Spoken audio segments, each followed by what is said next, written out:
Torah is not the special revelation of God to Moses, but instead is an invented document over time and space to shore up the view of God, to give political power and religious power to a certain minority within broader Israel.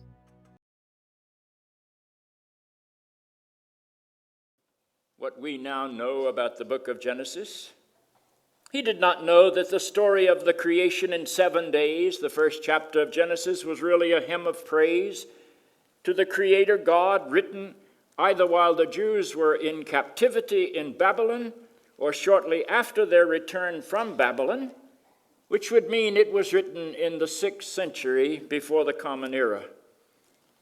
He did not know that this first chapter was modeled after a Babylonian creation story that the Jews had encountered in their captivity. And that was the way it happened, they said, because the Bible is the Word of God. They also didn't know that the 2nd chapter of Genesis and the 3rd chapter of Genesis, which includes the familiar Adam and Eve, the serpent, and the garden story, they didn't realize it was not by the same author. They didn't realize that it was some 500 years older than the 1st chapter of Genesis.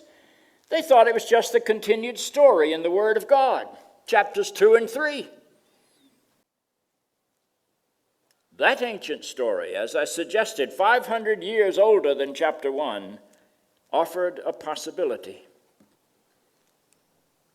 4th century Christians did not see that those two were not related. So they glommed them together. Chapter 1, 2, and 3 was a continuous story, perfect because all was the Word of God. Moses did not write the Torah. Moses had been dead for 250 years before the first word of the Torah appeared.